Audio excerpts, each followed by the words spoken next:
Em nome do Pai, e do Filho e do Espírito Santo. Amém. Inspirai, Senhor, as nossas ações e ajudai-nos a realizá-las, para que em vós comece e para vós termine tudo aquilo que fizermos por Cristo, Senhor nosso. Amém. Santa Maria, Mãe de Deus, rogai por nós. Em nome do Pai, do Filho e do Espírito Santo. Amém. Muito bem, alegria estarmos juntos nessa nossa transmissão hoje. Irá tratar da mensagem de Fátima, mas de uma forma diferente daquela que nós costumamos tratar. Nós geralmente falamos da mensagem de Fátima de uma forma direta. Nós iremos refletir sobre a mensagem de Fátima de uma forma diferente. Nós vamos refletir sobre a vida de um rapaz chamado Carlo Acutis, um menino italiano que viveu o caminho de santificação que é proposto pela mensagem de Fátima. Ele é grande devoto da mensagem de Fátima e é interessante, Deus já vinha preparando ele para viver a mensagem de Fátima mesmo antes dele conhecer essa mensagem. O Carlo, que morreu muito jovem, com 15 anos de idade, né, em 2006, pôde visitar Fátima pessoalmente. E é tal ligação de Carlo com a mensagem de Fátima que você hoje, indo como peregrino a Fátima, vai poder encontrar lá na mostra uma vitrine onde se encontra lá uma mochila, né? Uno zaino em italiano, a mochila e o pequeno terço, o pequeno rosário do Carlo Acutis, com a foto do Carlo ao lado da irmã Lúcia. Está lá em Fátima. Para você entender, então, que se trata de um rapaz italiano, mas intimamente ligado à mensagem de Fátima. Então vamos lá. Quem foi Carlo Acutis? Bom, o Carlo, ele nasceu, assim, por caso fortuito, nasceu em Londres, né? Por quê? Porque os pais estavam em Londres por causa de trabalho. O pai de Carlo, o André, né? Andrea em italiano, Andrea Acutis, estava em Londres. Ele trabalha no sistema financeiro e ali nasceu o pequeno Carlo, né? No dia 3 de maio, e foi batizado lá mesmo em Londres, né? No dia 18. E recebeu o nome de Carlo. Logo depois a família voltou para a sua Itália de origem e Carlo então foi criado em Milão. Carlo foi criado numa família, digamos assim, economicamente de nível superior, né? Nasceu numa família onde não lhe faltava nada.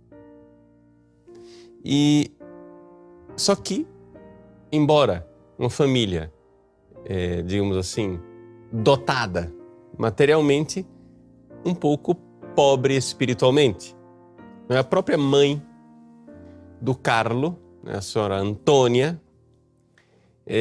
disse que ela, infelizmente,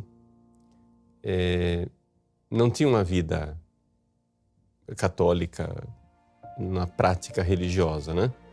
Ou seja, ela dá testemunha dizendo assim, que ela tinha ido à igreja no dia da primeira comunhão, da crisma e do casamento, e não mais do que isso.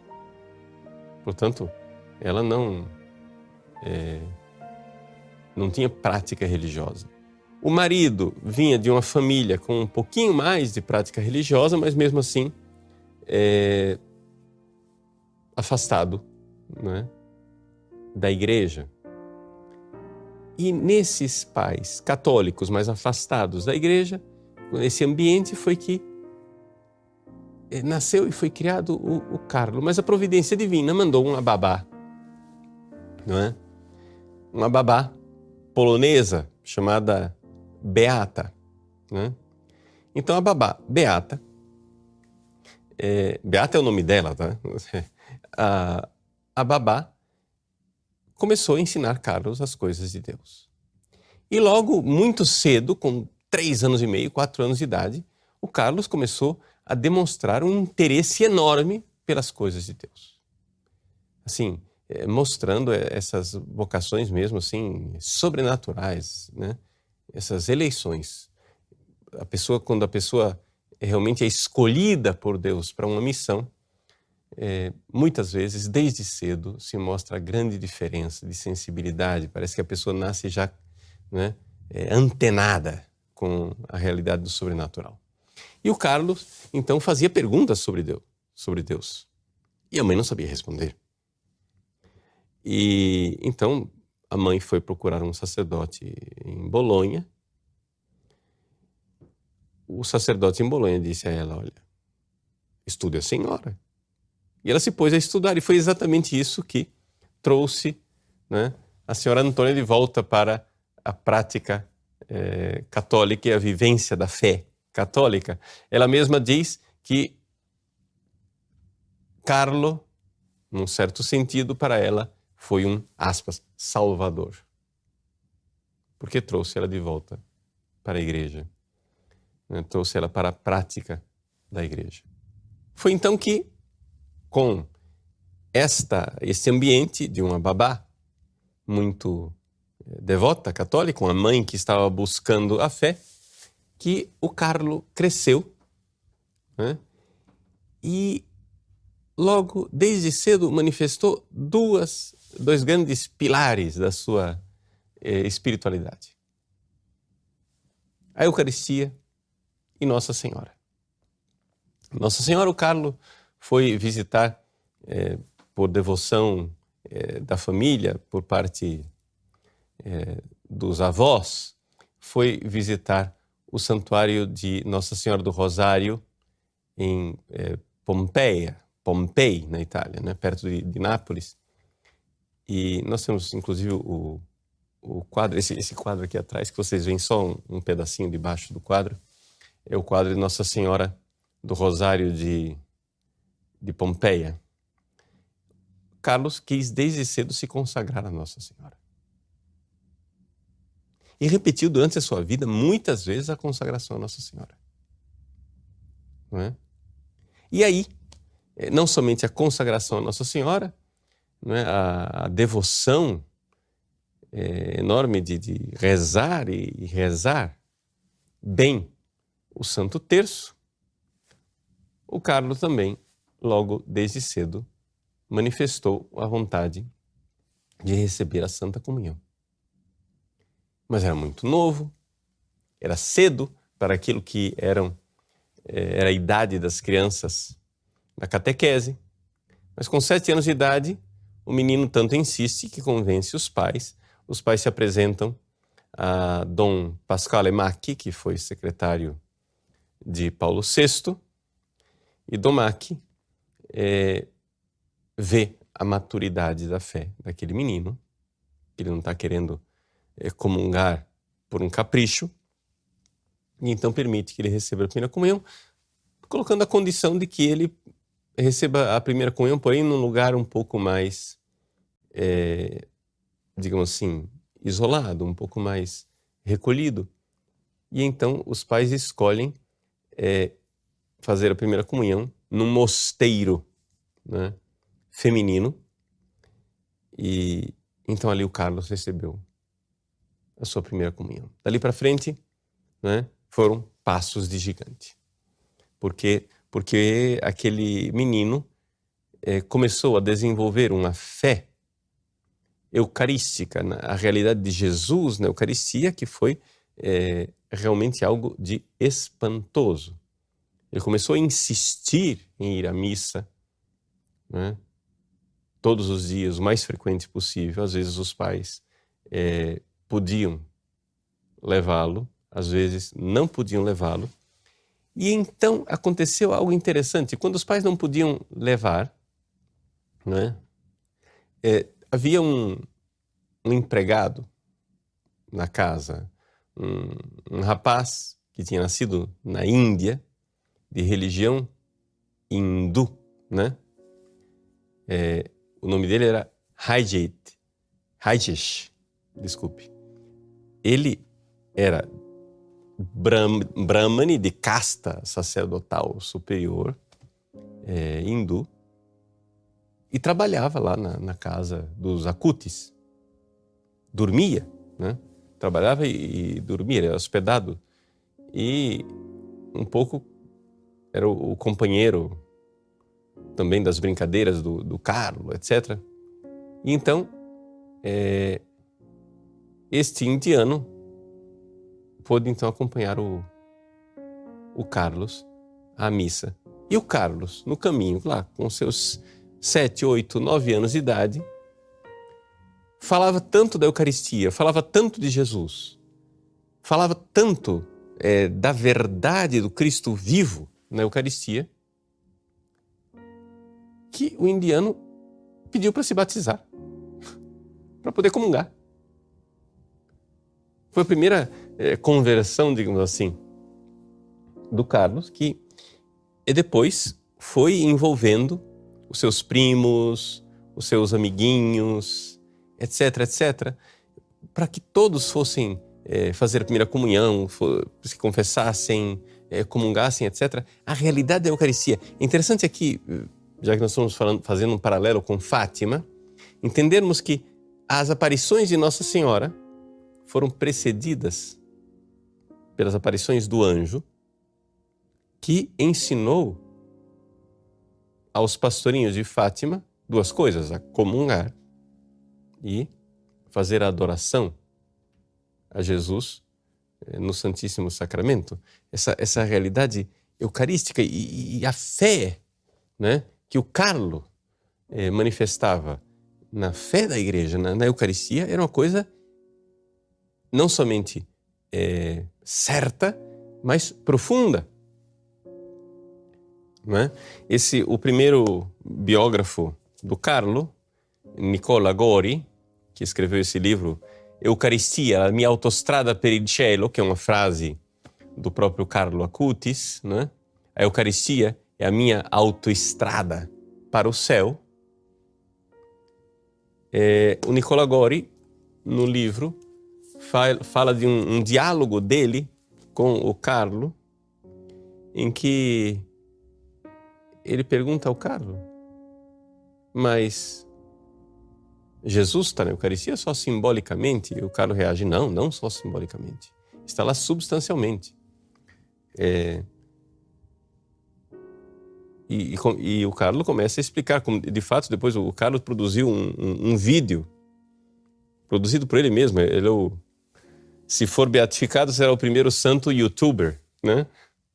E certamente poderá ser invocado como o padroeiro da internet, porque o envolvimento do Carlos com a internet, a evangelização na internet, etc., etc., é uma coisa fantástica. Bom, enfim, ele fez um vídeo onde ele explica, passo a passo, o mistério da transubstanciação. Explicando primeiro o que é que são acidentes, o que é substância, claro, pedagogicamente, para que as pessoas possam entender. E ele realmente tem a fé, uma fé profundamente católica. Não, ali é Jesus substancialmente presente, Jesus vivo, verdadeiro. E o Nicola Gori diz, mas tem muitos teólogos modernos, atuais, que dizem que Jesus está lá só presente simbolicamente. O Carlo é taxativo e diz, essas pessoas estão erradas. E é esta fé de que Jesus está presente na Eucaristia que vai levando o Carlo à santidade. Todo mundo que entende um pouco do caminho espiritual sabe perfeitamente que são os atos de fé que nos colocam em contato com Jesus que fazem as pessoas crescerem espiritualmente. E o Carlo vai crescendo de uma forma extraordinária. Por exemplo, com toda a sinceridade dele de adolescente, de menino, ele vê as pessoas fazendo fila nos estádios de futebol, fazendo fila nos shows de rock, e pergunta, Mas por que as pessoas não fazem fila para ir à igreja? Porque nós temos ali Jesus vivo no sacrário. As pessoas deveriam estar fazendo fila para entrar na igreja.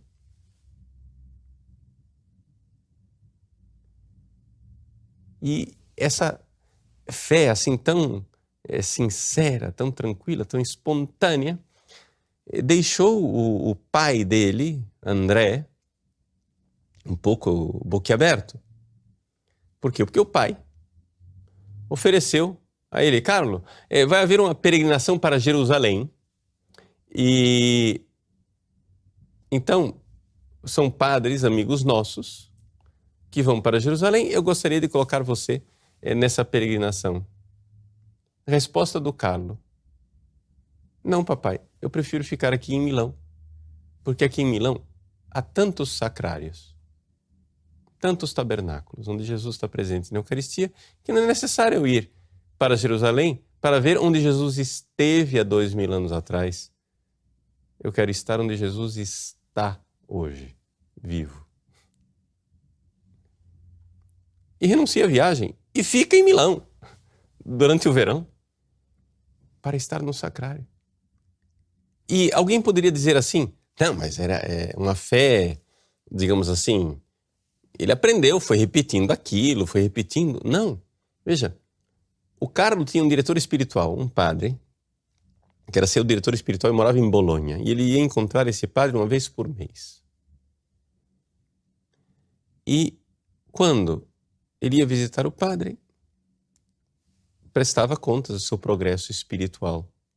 E já no fim da vida, o Carlo disse ao seu diretor espiritual que estava muito contente porque já conseguia rezar diante do Santíssimo, no sacrário, fazendo adoração, sem nenhuma distração.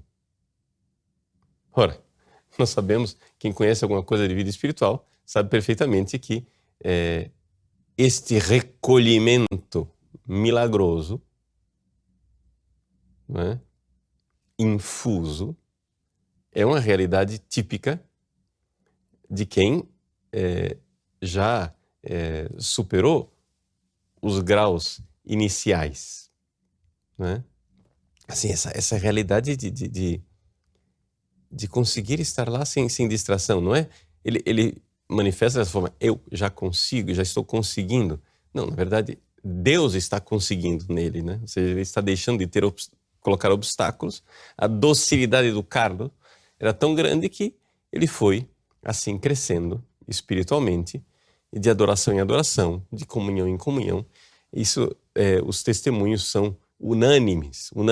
Todos os testemunhos dizem: o Carlo insistia muito na missa diária, comunhão diária, e ele fazia sempre um momento de adoração antes da missa, em preparação, e depois um momento de ação de graças, em que ele ficava depois de ter comungado. E essa, digamos assim, essa primeira coluna da vida espiritual do Carlo, que nos faz recordar tanto, né, o São Francisco Marto, né, que gostava de adorar o Jesus escondido, né, de estar com Jesus. E a gente vê o quanto a espiritualidade do Carlo Acutis é cristocêntrica, uma realidade assim tremenda, e exatamente porque cristocêntrica, também mariana. Uma espiritualidade voltada para Nossa Senhora. Por quê? Porque uma das realidades da mensagem de Fátima, quando Nossa Senhora aparece para ensinar que nós devemos fazer os 5 primeiros sábados e todos os meses, o que é que Nossa Senhora ensina? Ensina a confessar, comungar bem, né? Já falaremos da confissão na vida do Carlos, mas ensina também a oração íntima. Isso é uma coisa que pouca gente se dá conta na mensagem de Fátima. Nossa Senhora pede para rezar o terço, mas depois ficar pelo menos 15 minutos meditando os mistérios. O que é isso? É oração mental, é oração íntima. É oração contemplativa. E essa realidade de contemplar os mistérios e de vê-los com uma maior profundidade é algo que a gente vê claramente que o Carlo Acutis foi conduzido pela mão. Assim, o próprio Espírito Santo foi conduzindo aquele menino, dando passos de gigante para que ele crescesse espiritualmente. Então, uma das orações contemplativas dos mistérios é o Santo Terço. E o Carlo não tinha dúvida, né? O terço diário. Se possível, o rosário, mas pelo menos o terço diário. Ele andava com o seu pequeno terço enrolado no pulso, quando andava de bicicleta para cima e para baixo, não é? E levava os outros a rezarem o terço. E quando a gente vê esse menino falar do Santo Terço, você vê claramente, quem entende alguma coisa de vida espiritual, vê claramente que ele, ao rezar o terço, tinha refeições espirituais. Ele tinha uma refeição espiritual quando rezava o terço. Não era simplesmente uma devoção, porque Nossa Senhora pediu, então deixa eu me livrar do terço. Você vê claramente que ele conseguia realmente estar na presença de Nossa Senhora. E como Nossa Senhora guardou a pureza dele. Ele, o Carlo, antes de morrer, disse com toda clareza para os pais: La Madonna, Nossa Senhora, foi a única mulher da minha vida.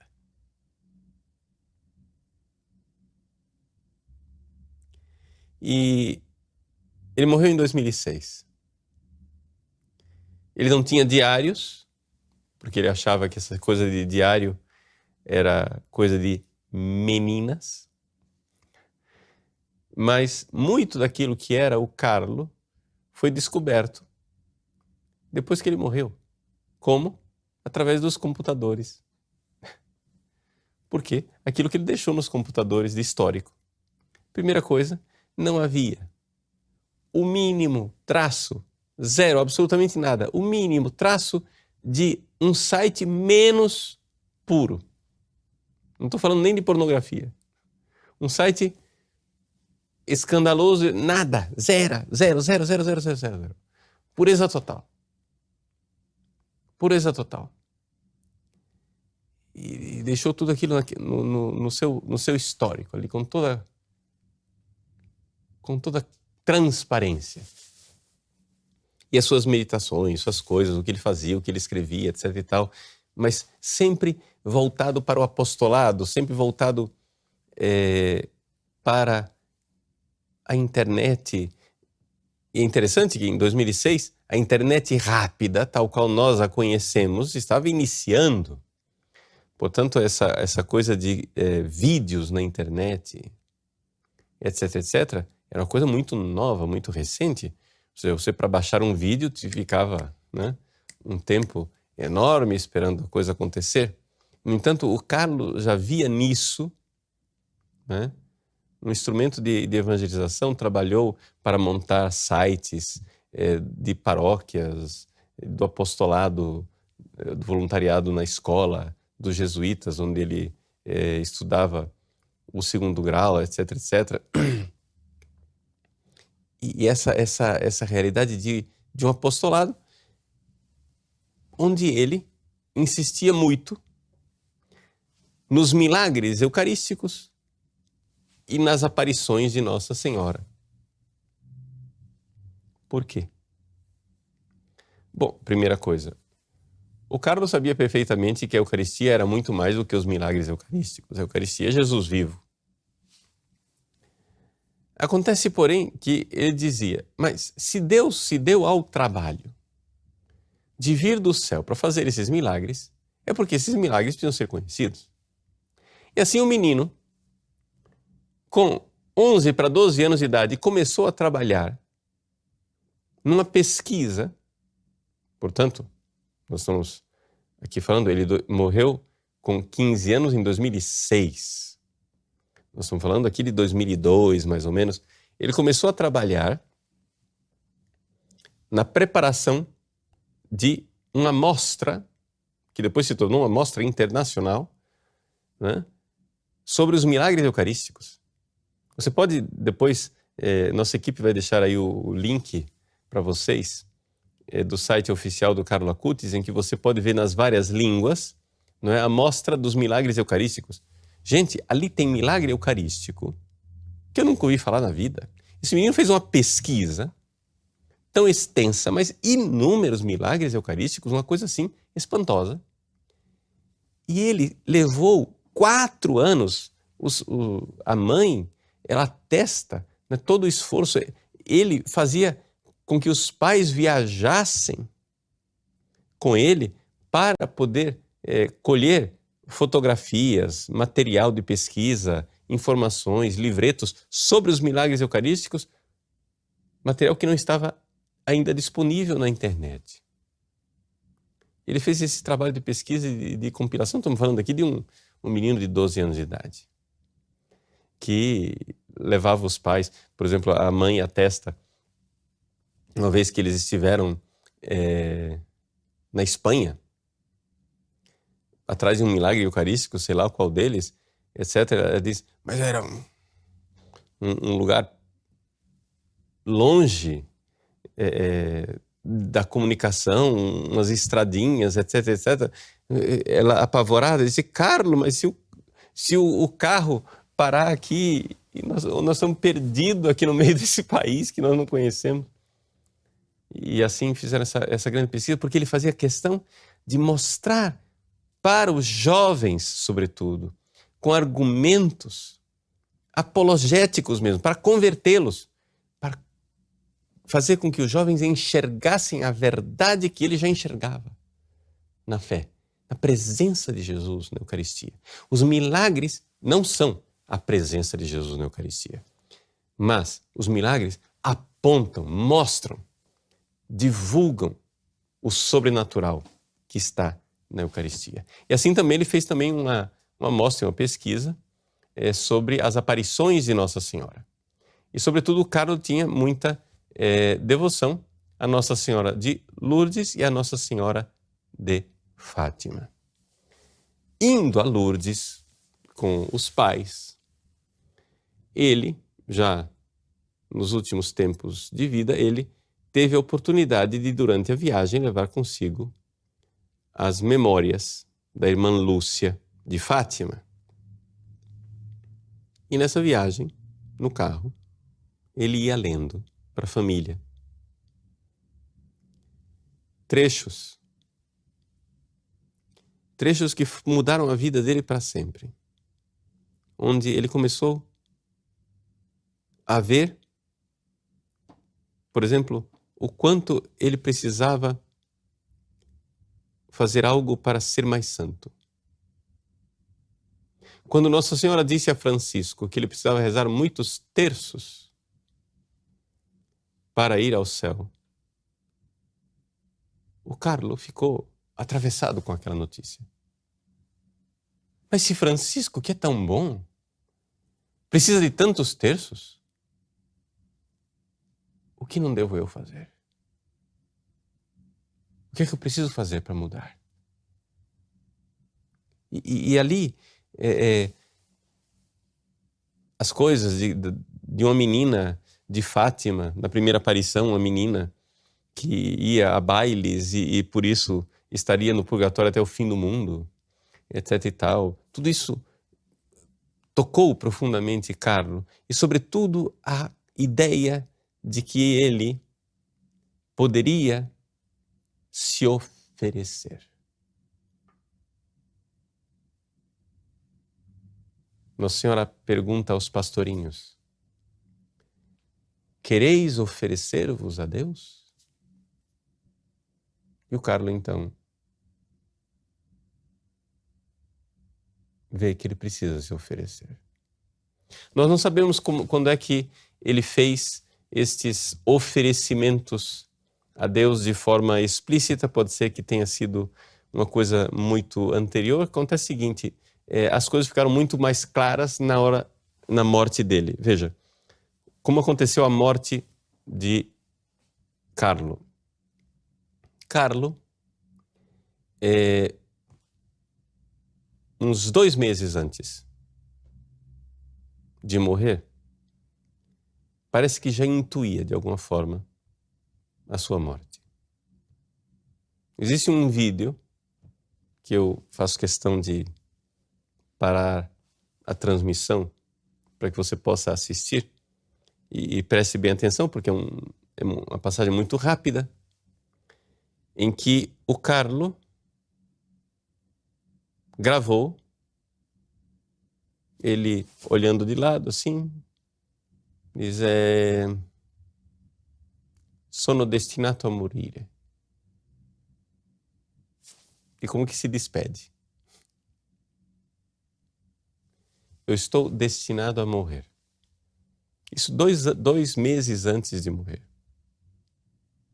Como é que esse menino sabia disso? Vamos assistir um pequeno trecho do vídeo. Sono destinato a morire.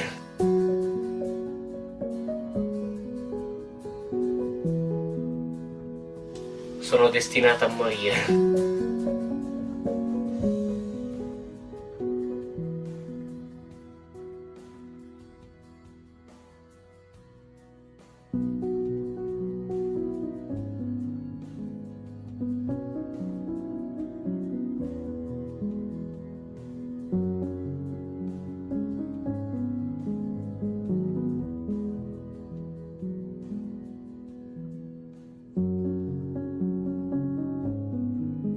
Carlo, então, parece que tem uma intuição de que ele deverá morrer.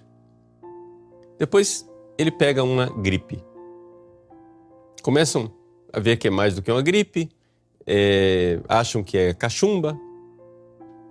Quando finalmente a coisa não se resolve, levam Carlo a um hospital e ali vem o diagnóstico de que ele tem leucemia, ou seja, câncer no sangue e do tipo mais grave, ou seja, fulminante. Ele tem dias de vida. Quando os médicos dizem isso para ele, com muita serenidade e tranquilidade, diz assim: Deus acaba de programar o alarme. Ou seja, Deus colocou o tic-tac do relógio para me avisar que chegou a hora. E ele diz aos pais que oferece os seus sofrimentos. Vejam só. Oferece os seus sofrimentos pelo Papa. Na época era o Papa Bento XVI, pelo Papa, pela Igreja, para que ele não fosse para o purgatório, fosse direto para o céu, e pela conversão dos pecadores. Eis aí o oferecimento da sua vida. E isso ele disse aos pais antes mesmo de saber que estava com leucemia. Depois confirmou a coisa, mas antes mesmo de saber da leucemia, já havia ali algo de misterioso em que ele já sabia que ia morrer. Porque antes de ser internado, antes do diagnóstico de leucemia, ele já dizia: estou oferecendo os meus sofrimentos. Quando ele entrou no hospital de Monza, onde ele faleceu, ele pôs o pé dentro do hospital e disse para a mãe: da qui non esco più. Daqui eu não saio mais. O seu menino sabia que ia morrer. Não tem como dizer que não sabia. E ele então viveu de forma extraordinária aqueles 3, 4 dias em que foi o diagnóstico e a sua morte de um câncer fulminante. Sofreu muito. Todas as vezes que os enfermeiros iam lá, as enfermeiras, como você está? Estou bem. Estou bem. Mas como você está bem? Você imagina? Sofrendo aí desse jeito. Você, não, é que tem quem esteja pior. E durante a noite, quando os enfermeiros iam lá, etc e tal, ele pedia para fazer silêncio para não acordar mamãe, porque ela está tão cansada. Sofreu tremendamente com uma espécie de capacete que colocaram na cabeça dele, etc, etc. Não reclamava absolutamente nada e finalmente pediu a unção dos enfermos, né? Recebeu a unção dos enfermos com plena consciência de que estava entregando a sua vida a Deus. Meses antes de morrer, bem antes de morrer, ele tinha perguntado para a mãe: mamãe, a senhora acha que eu devo ser sacerdote? E a mãe, com muita sabedoria, respondeu dizendo: meu filho, vai ser Deus quem vai deixar as coisas claras para você com o passar do tempo.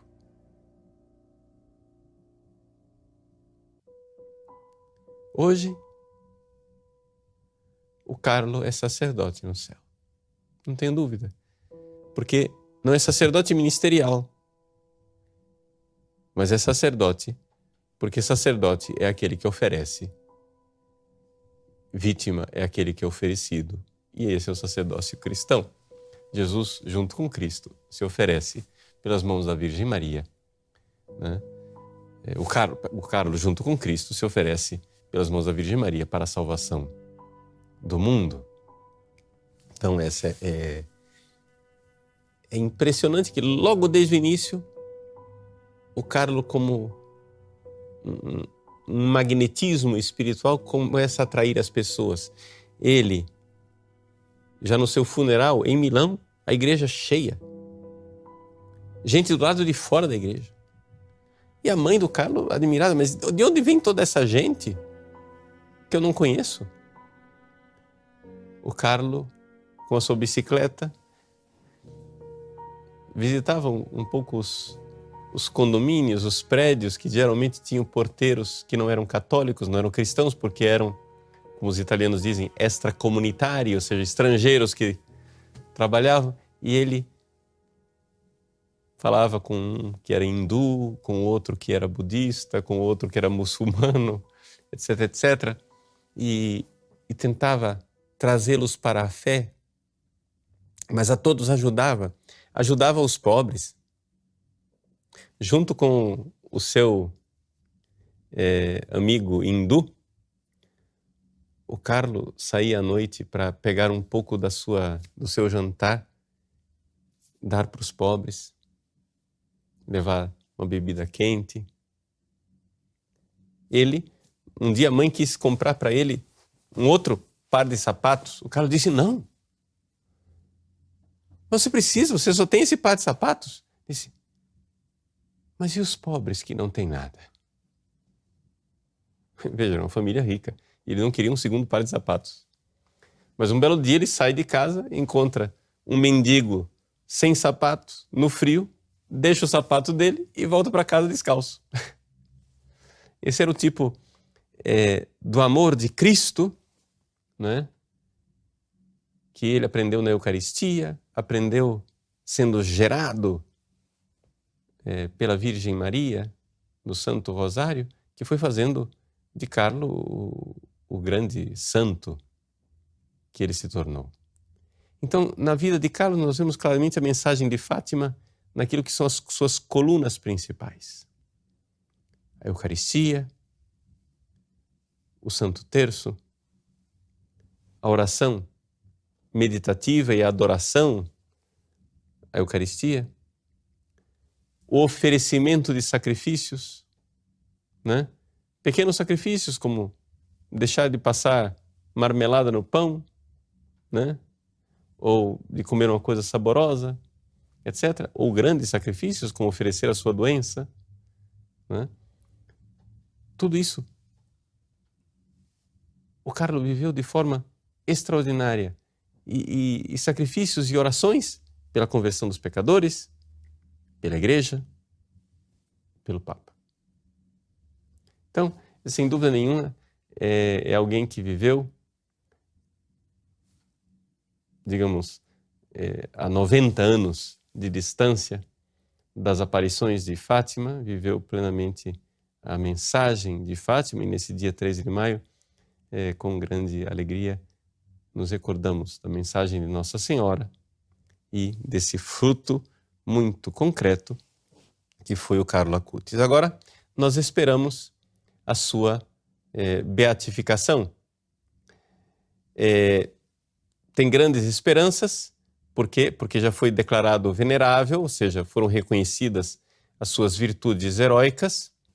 Com a conclusão dessa fase do processo, foi exumado o seu corpo, ou seja, o corpo foi desenterrado.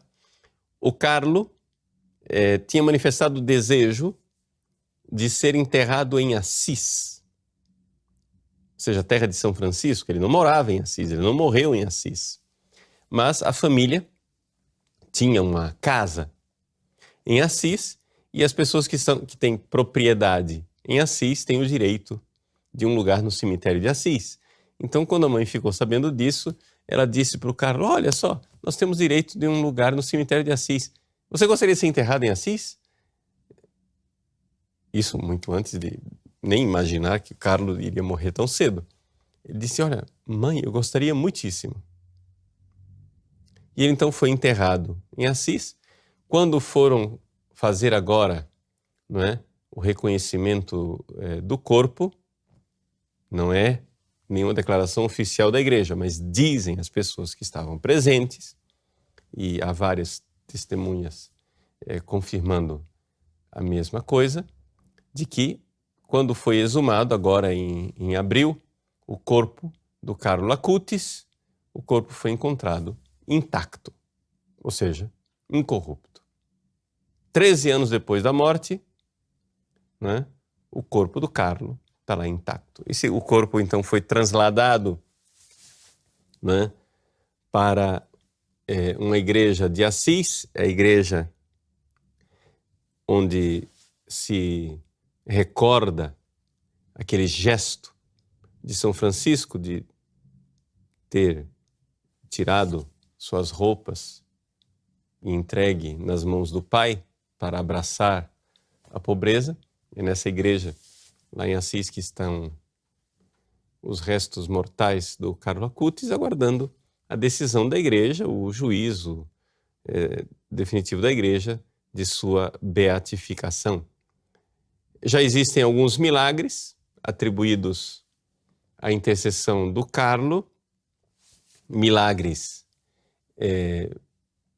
prodigiosos, sobretudo muitos milagres de conversão, mas o milagre que foi apresentado para a beatificação, mais uma vez, para nossa imensa alegria, está ligado ao Brasil, né?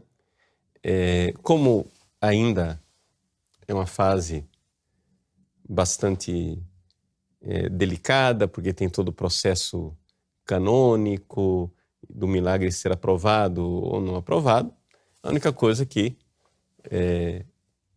eu gostaria de comentar sobre esse milagre é que o milagre aconteceu aqui no Brasil, em Campo Grande, Mato Grosso do Sul. O padre Marcelo Tenório foi instrumento de Deus para que o milagre acontecesse, porque ele atendeu o rapaz que recebeu a cura milagrosa, dando a ele um pequeno folheto do Carlo Acutis, e com isso aconteceu o milagre. Mas depois saberemos, mais tarde, quando a igreja aprovar o milagre, etc e tal, saberemos mais detalhes, etc, etc, que eu não gostaria aqui de me antecipar ao julgamento da igreja, só quero desde já fazer conhecer esta vida extraordinária, a vida deste venerável Carlo Acutis, que com 15 anos de idade, vivendo a mensagem de Fátima, essa maravilhosa engenharia da santidade, né, foi se tornando cada vez mais santo, capaz de atos de caridade, de esquecimento de si, né, numa vida fantasticamente normal e ordinária e, ao mesmo tempo, né, fantasticamente extraordinária e sobrenatural por causa do grande amor, da grande doação e generosidade que se manifestou na sua vida. Ou seja, ali se vê claramente o Carlo é um exemplo enorme da doutrina que a igreja sempre pregou, né? Ou seja, a santidade não é um pelagianismo, não é um esforço humano, mas é uma graça divina e se vê claramente dentro da vida do Carlo como uma graça divina através da Eucaristia, de Nossa Senhora, do crescimento na vida de oração, né? No crescimento da fé da igreja, da defesa da fé da igreja, na apologia, etc. e tal. Ele foi crescendo e foi frutificando cada vez mais, né, nesses atos de amor, amor aos pais, amor à igreja, amor ao Papa, amor aos colegas, como ele se doava aos colegas, se preocupava com cada um, queria convertê-los, ajudava a fazer os trabalhos de casa, coisas assim fantásticas que até hoje, né, passados 13 anos, aqueles colegas que já são agora mais adultos recordam o Carlo como sendo uma presença luminosa,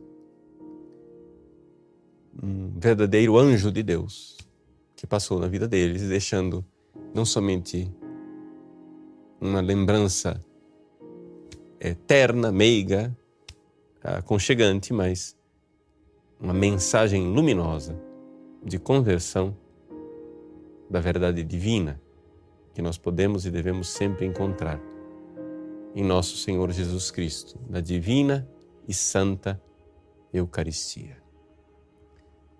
Carlo é, como tantos santos, tão semelhante e ao mesmo tempo tão especial, né? Os santos têm algo de muito semelhante uns aos outros porque todos são configurados ao Cristo e são todos especiais porque nós somos únicos ao olhar de Deus. Tem uma frase famosa do Carlo que diz assim: olha, todos nascemos originais, mas alguns morrem como fotocópia. Ou seja, alguns, de tanto imitar as modas, terminam perdendo a verdadeira vocação que Deus lhes deu. Então quero concluir pedindo a bênção de Nossa Senhora de Fátima e pedindo a Deus que faça nesse dia de Nossa Senhora de Fátima, que você veja e receba mesmo pela intercessão dela e com este exemplo luminoso desse menino de 15 anos de idade, o Carlo Acutis, uma luz do céu, né? O Carlo costumava dizer que tristeza é um olhar voltado para si mesmo. Felicidade é o olhar voltado para o céu. Que a bênção de Nossa Senhora consiga fazer com que o seu olhar se volte para o alto, corações ao alto. E assim encontraremos a felicidade no céu, onde certamente já é feliz Carlo, Nossa Senhora e os santos e anjos de Deus. Deus abençoe você. Em nome do Pai, e do Filho, e do Espírito Santo. Amém.